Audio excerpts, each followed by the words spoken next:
शिकवा जो हमें आती नहीं, कसूर तो उस सपने का है जो हमें सोने नहीं देती। तो सपना ऐसा होना चाहिए मेरे भाई जो आपको सोने ना दे, और जो सपना सोने ना दे नहीं देती वही आपको एक दिन उस मुकाम तक पहुंचाती है ना, जहां पहुंचने के लिए आप मेहनत कर रहे हैं, है ना, जहां पहुंचने के लिए आप ख्वाब देख रहे हैं। ठीक है ना। तो चलिए, नमस्कार दोस्तों, स्वागत है आप सभी का निमी टेक्निकल क्लासेस में। दोस्तों, ट्रांसफॉर्मर के बहुत ही बढ़िया प्रश्न लेकर आया हूं, और जितना बढ़िया प्रश्न है उतना बढ़िया इसका कॉन्सेप्ट भी है। आप इस पूरे क्लास को देखिएगा, ये क्लास ज़रूर आपको पसंद आएगी, और जिस भी एग्ज़ाम की आप तैयारी कर रहे हैं उस एग्ज़ाम के लिए भी ये क्लास आपके लिए बहुत ही महत्वपूर्ण रहने वाला है।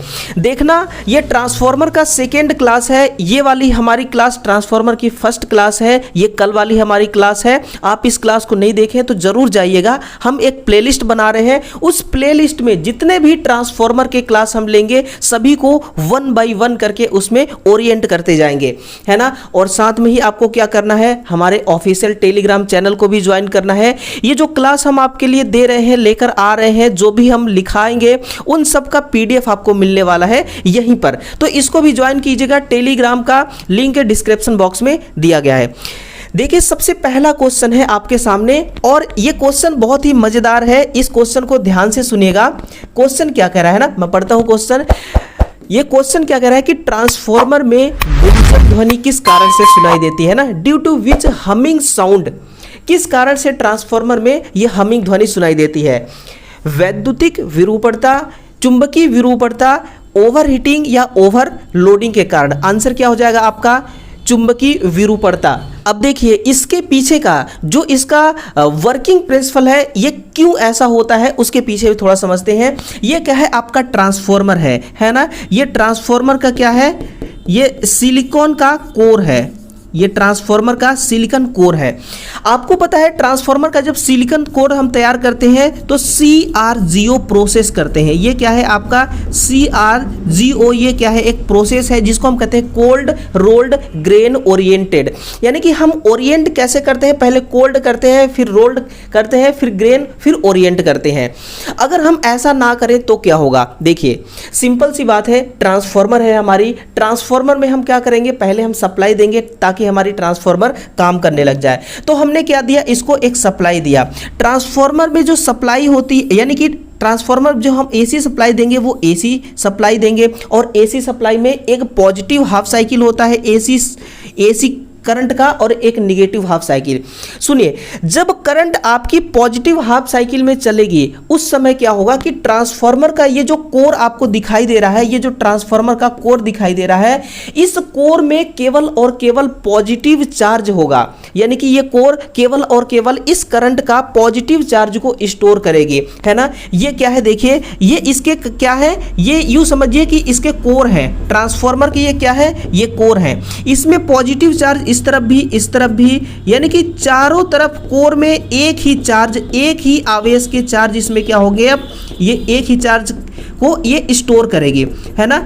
और आपको दोस्तों मैंने बता रखा है कि अगर एक समान आवेश होते हैं तो वो क्या करते हैं आपस में, एक समान आवेश क्या करते हैं आपस में, ये क्या करेंगे आपस में, ये एक समान आवेश रहेंगे तो आपस में ये प्रतिकर्षित होंगे, दूर भागने की कोशिश करेंगे, है ना। जब तक करंट आपका पॉजिटिव हाफ साइकिल में रहेगी तब तक ये जो ट्रांसफॉर्मर के कोर है, सभी कोर में एक समान आवेश रहेगा, जिसके कारण से ये आपस में प्रतिकर्षित होंगे। यानी कि कोर जो है, पतली पतली जो सीट है, ये फैलने की कोशिश करेंगी। फिर अगले ही क्षण जब आपका ये करंट निगेटिव हाफ साइकिल में आएगी, किसमें, निगेटिव हाफ साइकिल में आएगी। सिंपल सी बात है, हमेशा पॉजिटिव हाफ साइकिल में तो नहीं रहेगी, निगेटिव में भी आएगी। तो जब वो निगेटिव में आएगी तो ये क्या होंगे, फिर यहाँ पर ये किसी प्रकार का आवेश नहीं होगा, ये न्यूट्रल हो जाएंगे, और न्यूट्रल होते ही फिर से ये अपने पुराने स्थिति में ओरिएंट होने की कोशिश करेंगे, है ना। जैसे जैसे हम लोड बढ़ाते हैं, हमने क्या किया, हमने जैसे जैसे लोड बढ़ाया, लोड बढ़ाया तो क्या होगा, लोड बढ़ाने से I2 का मान क्या हो जाएगा, मैक्सिमम होगा, है ना। I2 का मान मैक्सिमम होगा, यानी कि I2 करंट अधिक होगी, और जितना ज़्यादा करंट अधिक होगा ये जो प्रोसेस है उतना फास्ट होगा, यानी कि ये जो सीट है ये कभी फैलेगा फिर पास आएगा, फैलेगा फिर पास आएगा, फिर फैलेगा फिर पास आएगा। तो इस प्रकार से फैलना और पास आना, फैलना और पास आना, इसी के कारण क्या होता है, यहाँ पर हमिंग ध्वनि सुनाई देती है, जिसको हम क्या कहते हैं, चुंबकीय विरूपणता के नाम से जानते हैं, है ना। तो मुझे यकीन है ये कॉन्सेप्ट आपको जरूर मजा आया होगा, इस कॉन्सेप्ट को सुनने में भी आपने बड़ा दिलचस्पी दिया होगा, है ना। तो इसका आंसर क्या हो गया, चुंबकीय विरूपणता। और इसी के कारण अगर आपको इंटरव्यू में भी कोई पूछे तो आप यही बताना है आपको, है ना। तो इसका आंसर क्या हो जाएगा, मैग्नेटिक विरूपणता। ठीक है, अगला क्वेश्चन देखिए, मुझे एक बात याद आ रही है, आज सुबह की वो बात है। बात ये है दरअसल कि एक स्टूडेंट ने फ़ोन किया और उन्होंने कहा कि क्या बताएं सर, लाइफ बहुत टफ नज़र आ रही है, और मतलब कि लाइफ में बहुत सारी उलझने आ रही हैं, बहुत सारी समस्याएं आ रही हैं। तो देखो यार, लाइफ में समस्याओं का आना पार्ट ऑफ लाइफ है ना, लेकिन इन समस्याओं से बाहर निकलना ये आर्ट ऑफ लाइफ है। और मेरी नज़र में हर एक स्टूडेंट एक कलाकार की तरह है, बस फ़र्क सिर्फ इतना है कि कोई अपने इस कलाकारी को ढंग से प्रदर्शन कर पाता है, कोई है जो नहीं कर पाता, जो कर पाता है वो जीत जाता है, और जो नहीं कर पाता वो हार जाता है ना।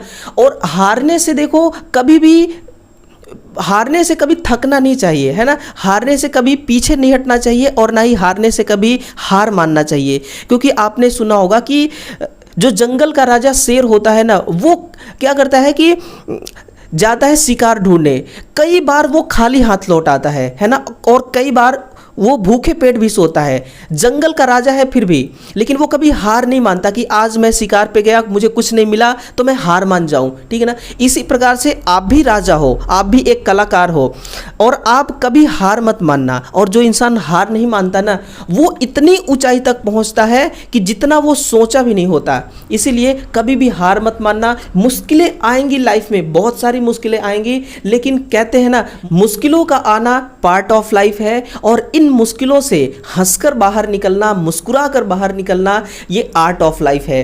तो आप कलाकार हैं, आपको कैसे बाहर निकलना है ये आपसे बेहतर और कोई नहीं जान सकता है ना। तो चलिए अपने क्वेश्चन की ओर आगे आते हैं, और क्वेश्चन क्या है कि ट्रांसफार्मर में ऑन लोड टैप चेंजिंग किस स्थिति में किया जाता है ना, किस सिचुएशन में किया जाता है, under what conditions is on load tap changing done is a transformer. तो देखिएगा क्या होता है, ये सेकेंडरी फुल लोड की सिचुएशन में आती है। कब? सेकेंडरी फुल लोड की सिचुएशन में आती है। देखिए, जो ट्रांसफार्मर होता है ना, जैसे जैसे ट्रांसफार्मर की जो हमारी सेकेंडरी वाइंडिंग होगी, कौन सी वाइंडिंग, हमारी जो सेकेंडरी ये वाइंडिंग होगी, इस सेकेंडरी वाइंडिंग में जैसे जैसे हम क्या करेंगे, हम लोड को बढ़ाते जाएंगे ना, वैसे वैसे क्या होगा, इसमें जो वोल्टेज होगा, है ना, वोल्टेज कौन सी, V2 वोल्टेज क्या होगी, ये डाउन होती जाएगी, है ना, वोल्टेज डाउन होती जाएगी। और अगर ये वोल्टेज डाउन होता है ना, तो देखिए वोल्टेज डाउन होने से क्या होता है कि सबसे पहली बात तो पावर हानि भी होती है, और ट्रांसफार्मर की दक्षता भी घट जाती है। अगर पावर हानि वोल्टेज ड्रॉप होने की वजह से हो रही है, तो सीधे सीधे इसका फर्क किसको पड़ता है, इसको फर्क दोस्तों जनरेटिंग प्लांट को, किसको, जनरेटिंग जो कंपनी है उसको डायरेक्ट असर देखने को मिलेगा। तो जनरेटिंग कंपनी को डायरेक्ट असर देखने को मिलेगा। फिर जनरेटिंग कंपनी कहेगी भैया मैं पावर जनरेट इसलिए कर रहे हैं हम लोग ताकि आप उसको यूज करें, ना कि उसको खपत करें। तो ये क्या कहती है कि भैया अगर आप ±5% से ज़्यादा अगर बेवजह वोल्टेज आप ड्रॉप कराते हैं ना, तो आपको पेनाल्टी देना पड़ेगा, आपको इसका चार्ज देना पड़ेगा। तो इससे निजात पाने के लिए जो ट्रांसफार्मर की डिजाइनिंग करते हैं, जो प्लांट, जैसे कि हमारे मध्य प्रदेश में भोपाल में एक BHL प्लांट है, Bharat heavy electrical limited plant है, वहाँ पर बड़े बड़े ट्रांसफार्मर बनाए जाते हैं। तो वहाँ पे क्या होता है कि जब ट्रांसफार्मर को उन्होंने बनाया तो एक उन्होंने जुगाड़ दे दिया। जुगाड़ क्या दे दिया? उस जुगाड़ का नाम है हैंड ऑपरेटिंग सिस्टम। उन्होंने क्या नाम दे दिया? हैंड ऑपरेटिंग सिस्टम, है ना। ये हैंड ऑपरेटिंग सिस्टम कैसे काम करती है? और एक नाम है ऑटोमेटिक, एक दूसरी नाम है, नोट कीजिएगा, ऑटोमेटिक मोटरिंग मोड सिस्टम, है ना, मोटरिंग मोड सिस्टम। ये दो प्रकार के सिस्टम है। इन सिस्टमों का क्या काम है? इन सिस्टमों का काम है कि जो आपके सेकेंडरी साइड में एक टेप चेंजर लगा हुआ है, उसी टेप चेंजर को हम हाथ के द्वारा भी ऑपरेट करके इसके आउटपुट के वोल्टेज को, लोड साइड के आउटपुट के वोल्टेज को हम एडजस्ट कर सकते हैं, या फिर हम ऑटोमेटिक मोटरिंग मोड सिस्टम द्वारा आउटपुट के लोड को हम, आउटपुट के वोल्टेज को हम एडजस्ट कर सकते हैं। एडजस्ट करने का मतलब जैसे आउटपुट में आपको 300 या फिर 415 वोल्ट मिल रही है ना, 415 वोल्ट मिल रही है, और जैसे जैसे आप लोड बढ़ाएंगे ये वोल्टेज डाउन होता जाएगा। मान लीजिए कितना बच गया, ये 350 वोल्ट है ना, तो हम इसको एडजस्ट करके कितने पे लाएंगे, 415 वोल्ट पर लाएंगे, है ना। तो इसको कहा जाता है एडजस्टिंग करना। आंसर क्या हो जाएगा? Option number D correct answer हो जाएगा। तो ऑन लोड टैप चेंजिंग किस स्थिति में लगाया जाता है? ये सेकेंडरी वाइंडिंग में लगाई जाती है और फुल लोड की कंडीशन में लगाई जाती है। हमेशा ध्यान रखना इस बात को, कहीं भूल ना जाए, इसलिए नोटबुक में जरूर नोट कीजिएगा, है ना, नोटबुक में जरूर लिखिएगा। और जब भी क्लास देखिए आप तो बिल्कुल नोटबुक, एक आदर्श विद्यार्थी की ये पहचान होती है कि जब भी वो क्लास लेता है तो, क्योंकि आप जब क्लास ले रहे हैं ना तो आप सिर्फ क्लास ही नहीं ले रहे हैं, आपका टाइम भी तो वेस्ट हो रहा है। उस टाइम को आपको पकड़ के चलना है ना। अब टाइम की वैल्यू आपको कब समझ में आएगी? जब आप एग्जाम में बैठे होंगे और आपको सिर्फ और सिर्फ 120 मिनट या 180 मिनट जब मिलेगा, तब आपको एक एक मिनट की वैल्यू समझ में आएगी। तो आप इस क्लास को देख रहे हैं मेरे भाई, इसलिए टाइम तो आपका भी खोटी हो रहा है ना, इसलिए नोटबुक के साथ देखिएगा। हाँ, अगला देखिए, सिलिका जेल किस रासायनिक पदार्थ का, सिलिका जेल किस रासायनिक पदार्थ जैसा होता है, यानी कि ये किस सब्सटेंस जैसा होता है, ये आपको बताना है। तो ये होता है आपका कैल्शियम क्लोराइड नमक के जैसा। देखिए, जो ये आपका साल्ट है ना, कैल्शियम क्लोराइड साल्ट है, ये सामान्य ताप पर, ये सामान्य ताप पर ये किस रूप में होता है? ये ठोस के फॉर्म में होता है और सफ़ेद कलर में, है ना, सफ़ेद कलर में और ठोस के फॉर्म, सॉलिड फॉर्म में होता है। और जस्ट ये जो आपका सिलिका जेल है, जस्ट ये आपका सिलिका जेल है, ये सिलिका जेल भी इसी प्रकार की होती है। ये भी सॉलिड के फॉर्म में, किस फॉर्म में? ये सॉलिड के फॉर्म में होती है।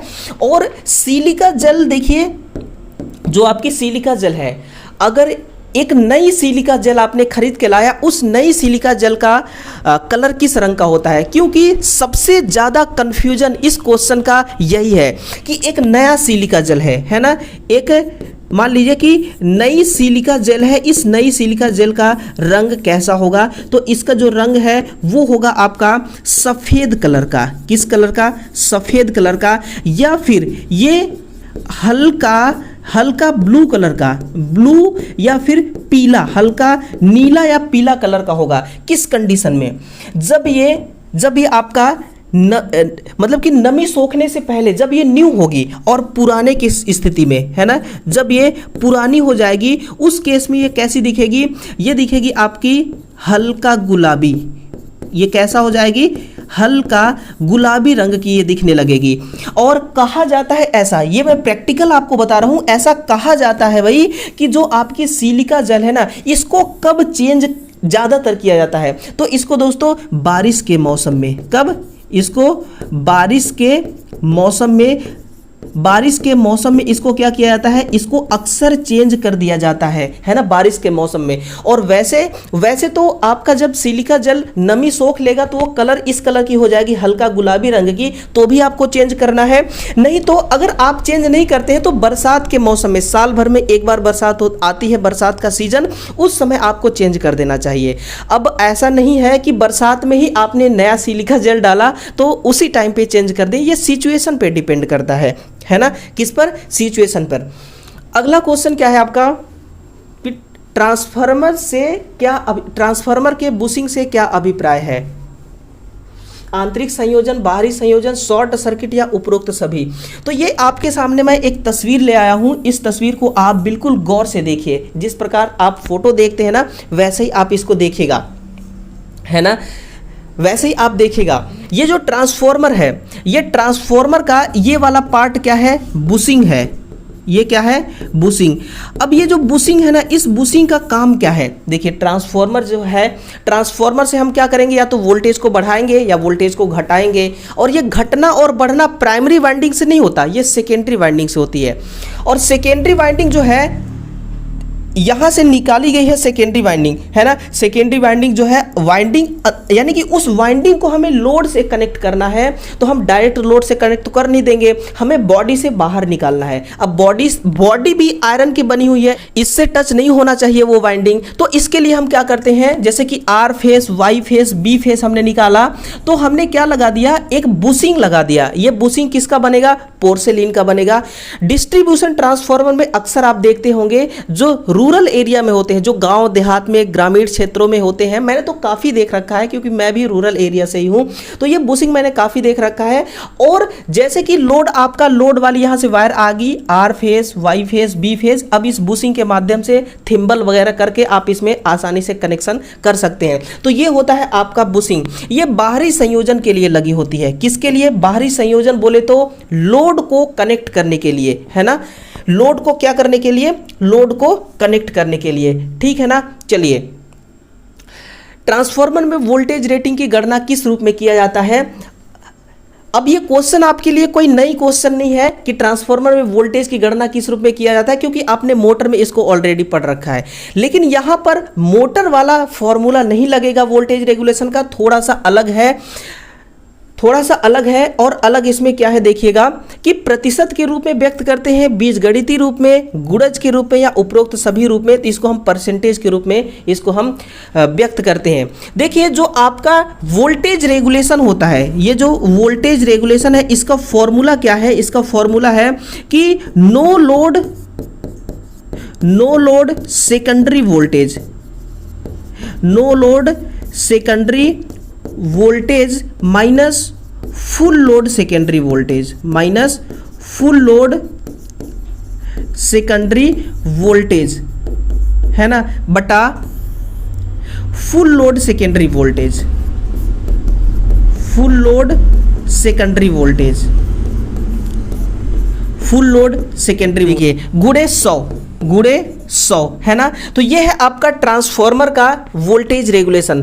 वोल्टेज रेगुलेशन दोस्तों एक्चुअल में कहते किसको है, मान लीजिए कि ट्रांसफार्मर है ना, आपकी ट्रांसफार्मर है, इसकी जो आपकी सेकेंडरी वाइंडिंग है ना, ट्रांसफार्मर की जो सेकेंडरी वाइंडिंग है, इस सेकेंडरी वाइंडिंग में आउटपुट वोल्टेज 2000 वोल्ट है। कितना है, 2000 वोल्ट। आपने इसमें क्या कर दिया, एक लोड कनेक्ट कर दिया, कोई भी लोड कनेक्ट कर दिया। लोड कनेक्ट करने के बाद वोल्टेज कितना बचता है, 1800 वोल्टेज। यानी कि यहां पर हेरा फेरी कितने वोल्टेज का हो गया, हेरा फेरी यहां पर 200 वोल्ट का है ना, कितने वोल्ट का, 200 वोल्ट का। तो यही जो 200 वोल्ट है ना, यही क्या है आपका रेगुलेशन, यानी कि इतना वोल्टेज आपका रेगुलेट हो गया, है ना। इतना वोल्टेज क्या हो गया, ड्रॉप हो गया। जितना वोल्टेज गायब हो गया ना, वही क्या है, रेगुलेशन है, वही क्या है, इसका रेगुलेशन है। और इस प्रकार से इसका वोल्टेज रेगुलेशन क्या किया जाता है, निकाला जाता है ना। चलिए, क्वेश्चन नंबर नेक्स्ट है कि 3 कली परिणामित्र में कॉपर लॉस किस अवयव के कारण उत्पन्न होते हैं। तो कोई भी एक वाइंडिंग है, मान लीजिए कि कोई भी एक वाइंडिंग है, यूं समझिए कि ये एक आपकी वाइंडिंग है ना, ये एक क्या है, ये एक वाइंडिंग है, ये एक वाइंडिंग है। इस वाइंडिंग में क्या होगा, इस वाइंडिंग में कौन कौन से कंपोनेंट होंगे, तो इसमें देखिए क्या होगा। सबसे पहली बात, इसमें करंट भी होगी, है ना, और इसमें वोल्टेज भी होगी, करंट भी होगी, वोल्टेज भी होगी, और इसमें फ्रीक्वेंसी भी होगी, इसमें फ्रीक्वेंसी भी चल रही होगी। और इसी में और क्या चलेगी, इसी में प्रतिरोध भी होगा, और इसमें क्या होगा, इंडक्टेंस भी होगा, या फिर हाँ इंडक्टेंस, है ना, इंडक्टेंस भी होगा। तो इसमें से ये वाली जो कंपोनेंट आपकी है, ये प्रतिरोध वाली कंपोनेंट है, ये क्या कराएगी, इसी का काम है कॉपर लॉस कराना, इसी का काम क्या है, कॉपर लॉस कराना। तो रेजिस्टेंस इसका क्या हो जाएगा, करेक्ट आंसर हो जाएगा, है ना। क्योंकि जब हम कोई पावर देते हैं, कोई सप्लाई देते हैं, एसी सप्लाई में एसी सप्लाई के कंपोनेंट ज्यादा होते हैं डीसी सप्लाई के तुलना में, ठीक है। ट्रांसफार्मर में कोर हानि शून्य भार तथा पूर्ण भार की स्थिति पर स्थिर होती है। क्यों स्थिर होती है? क्योंकि अल्टरनेटिंग चुंबकीय फ्लक्स, अल्टरनेटिंग मैग्नेटिक फ्लक्स के कारण। और ट्रांसफार्मर में अल्टरनेटिंग जो मैग्नेटिक फ्लक्स होते हैं ये कैसा होता है?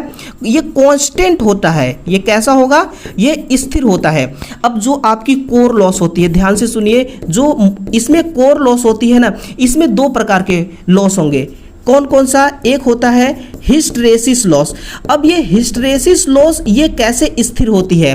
हिस्टैरिसीस लॉस कैसे कांस्टेंट है, जिसके वजह से कोर लॉस आपका कांस्टेंट हुआ? सुनिए, जो हिस्टैरिसीस लॉस है इसमें जो मैग्नेटिक फ्लक्स है, फ्लक्स डेंसिटी, इसमें जो इसकी फ्लक्स डेंसिटी है, यह फ्लक्स डेंसिटी जिसको हम B बराबर फाई बटा A से लिखते हैं, यह फ्लक्स डेंसिटी और इसमें जो फ्रीक्वेंसी होती है, फ्लक्स डेंसिटी और जो फ्रीक्वेंसी होती है, ये दोनों के दोनों, इन दोनों कंपोनेंट के गुणज में होता है आपका हिस्टैरिसीस लॉस। अब देखिए, लोड आपका चाहे बढ़े, लोड आपका चाहे घटे, फ्रीक्वेंसी का मान तो 50 हर्ट्ज ही होना है ना, ना ही कम ना ही ज्यादा।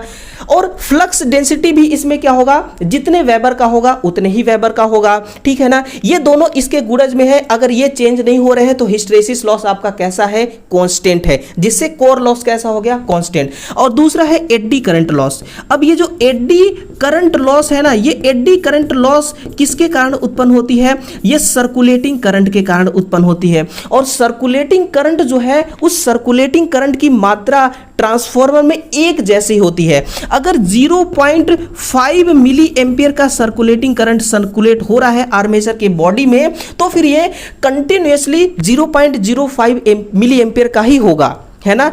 इसका मतलब ये कांस्टेंट है, इसीलिए कोर लॉस आपका कांस्टेंट हो गया। Hysteresis loss constant, eddy current loss constant, इसीलिए फाइनली आपका कोर लॉस भी कैसा हो गया मेरे भाई? कांस्टेंट हो गया, है ना, स्थिर हो गया, ठीक है। इसलिए अल्टरनेटिंग चुंबकीय फ्लक्स को ट्रांसफार्मर के अंदर स्थिर माना गया है, कांस्टेंट माना गया है, जिसके वजह से चाहे लोड शून्य हो, चाहे लोड मैक्सिमम हो, चाहे लोड हाफ हो, कोर लॉस आपका भैया एक जैसा रहता है। ट्रांसफार्मर में ओपन सर्किट परीक्षण किस उद्देश्य हेतु करते हैं आप? बड़ा आसान सा क्वेश्चन है, कॉपर लॉस चेक करने के लिए। गौर से सुनिएगा, ये जो आपको एक तस्वीर में आपको दिखाना चाह रहा हूं, ये तस्वीर किसकी है? ये तस्वीर है आपका जो ट्रांसफार्मर में ओपन सर्किट टेस्ट किया जा रहा है, यानी कि कॉपर लॉस टेस्ट की जा रही है। सबसे पहली बात, ये इसकी सेकेंडरी वाइंडिंग है। ये कौन सी वाइंडिंग है? ये इसकी सेकेंडरी वाइंडिंग है। अब सेकेंडरी वाइंडिंग को हम क्या रखे हैं? हमने रखा ओपन रखा है, ठीक है। कोई जरूरी नहीं, सेकेंडरी वाइंडिंग का मतलब मेरा है कि हाई वोल्टेज वाइंडिंग, है ना। अब हाई वोल्टेज वाइंडिंग को हमने ओपन रखा है, कोई जरूरी नहीं हाई वोल्टेज वाइंडिंग को ही ओपन रखें, ऐसा कुछ कोई जरूरी नहीं है, ठीक है ना। अब थोड़ा सा प्रोसेस को हम समझते हैं कि हमने क्या किया, इसमें हमने निम्न मान का इसमें सप्लाई दिया। हमने कैसा सप्लाई दे दिया? हमने निम्न मान का सप्लाई दिया। यूं समझिए कि हम और आप मिल करके ओपन टेस्ट कर रहे हैं, ओपन सर्किट टेस्ट कर रहे हैं, है ना। और हमने निम्न मान का सप्लाई दिया। निम्न मान का अगर आप सप्लाई देंगे दोस्तों, तो क्या होगा कि निम्न मान का इसमें फ्लक्स जनरेट होगा। कैसा जनरेट होगा? निम्न मान का फ्लक्स जनरेट होगा, ठीक है। निम्न मान का फ्लक्स जनरेट होगा, जिसमें कॉपर लॉस कैसा होगा? जिसमें कॉपर हानि कैसी होगी? निम्न होगी, है ना, निम्न होगी। अब देखिए, इस वाइंडिंग में हमने क्या लगाया है? वोल्ट मीटर लगाया है, करंट मीटर लगाया है, एक वाट मीटर लगाया है, ठीक है ना। जब कॉपर हानि निम्न हो रही है, इसका मतलब हम कॉपर हानि को नगण्य मान लेते हैं, इग्नोर कर देते हैं, है ना, इग्नोर कर दे रहे हैं, यानी कि कॉपर लॉस हो ही नहीं रहा है, यूं समझ रहे हैं। अब हम क्या करते हैं कि अगर मान लीजिए कि ओपन सर्किट है, इसका मतलब कि जो I2 है, I2 का मान 0 एम्पियर चलेगा। I2 मतलब सेकेंडरी वाइंडिंग का जो करंट है ये 0 एम्पियर चलेगी। और जो I1 है ये कितना चलेगा? I1 I0 के बराबर चलेगी। I0 क्या है? I0 है आपका नो लोड करंट है ना। नो लोड करंट बहुत कम है, जिससे निम्न फ्लक्स जनरेट होगा और निम्न कॉपर हानि जनरेट होगी। निम्न कॉपर हानि है तो आपका जो वाट मीटर इसमें लगेगा, वो वाट मीटर अब क्या पढ़ेगा? वो वाट मीटर पढ़ेगा कि कोर हानि को पढ़ेगा। वो किसको पढ़ेगा? अब वो कोर हानि को पढ़ेगा। तो वाट मीटर का काम क्या है? मतलब इस टेस्ट में वाट मीटर का काम क्या है, अब कोर लॉस को पढ़ना, ना कि वो कॉपर हानि को पड़ेगा। तो इस प्रकार से इसको टेस्टिंग की जाती है। बहुत ही कम अमाउंट का इसमें सप्लाई दिया जाता है ताकि निम्न मान का करंट चले, और उसी करंट को कहते हैं मैग्नेटाइजिंग करंट, है ना।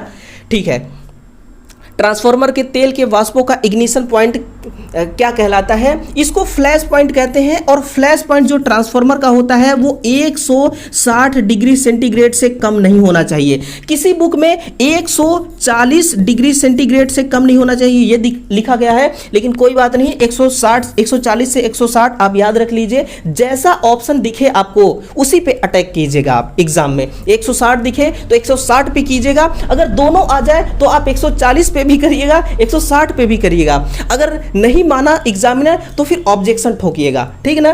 दोनों आंसर सही है। अब देखिए फ्लैश पॉइंट किसको कहते हैं, मैं आपको एक एग्जांपल से समझाता हूं। देखिए हम लोग क्या करते हैं, हम लोग जैसे ही मतलब कि कोई इंसान जब पैदा होता है तो पैदा होते ही उसका ब्याह तो हो नहीं जाता है। वो 25 साल का 30 साल का होगा, हमारे एज का होगा तो उसका ब्याह होता है। यानी कि ब्याह होने के लिए उसको क्या करना पड़ेगा, तैयार होना पड़ेगा, तब उसका ब्याह होगा, है ना। वैसे ही क्या होता है कि जो आपका ऑयल है, आपने कभी देखा है कि जो लकड़ियां होती हैं उसमें हम माचिस लगाते हैं, माचिस लगाते ही लकड़ियां तुरंत जलने लग जाती हैं? नहीं ना। क्यों? क्योंकि वो वेपर के फॉर्म में नहीं है।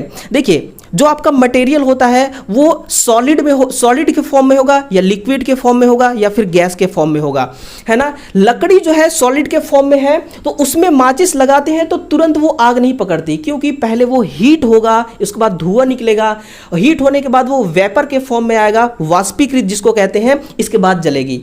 लेकिन आप कहेंगे कि सर पेट्रोल में तो हम माचिस लगाते ही वो भड़क जाती है। क्यों भड़क जाती है? क्योंकि वो पहले से ही वो वेपर के फॉर्म में है। आप माचिस मारिए वो तुरंत तैयार है जलने के लिए, है ना। जब आप इस ट्रांसफार्मर का ऑयल पूरी तरह से गर्म हो जाती है, वो गर्म कब होगी? जब 160 डिग्री सेंटीग्रेड तापमान पर आएगी, गर्म हो जाएगी। लेकिन अभी आग इसमें नहीं लगेगी, आग लगने के लिए उसको वेपर के फॉर्म में आना होगा, और जिस सिचुएशन में वो वेपर के फॉर्म में आता है उसी सिचुएशन को कहा जाता है फ्लैश पॉइंट, उसी पॉइंट को कहा जाता है फ्लैश पॉइंट। आप यूं भी कह सकते हैं कि 160 और 140 डिग्री सेंटीग्रेड जो है तापमान, ये फ्लैश पॉइंट का ही तापमान है ना। अब बात आती है यहां पर फायर पॉइंट किसको कहते हैं, तो जिस पॉइंट पे, जिस टेम्परेचर पे आग लग जाती है ना, जिस टेम्परेचर पे आग लग जाती है उसको कहा जाता है फायर पॉइंट। तो यही होती है ट्रांसफार्मर में, एक फ्लैश पॉइंट और एक फायर पॉइंट, और ये सब किस में होता है? ये तेल में होता है ना। वह कौन सा परीक्षण है जिससे ट्रांसफार्मर में कॉपर लॉस तथा आयरन लॉस एक साथ ज्ञात किए जा सकते हैं? तो बिल्कुल आंख बंद करके इसका आंसर लगाइएगा, संपनर टेस्ट, है ना। इसका आंसर लगाइएगा संपनर टेस्ट।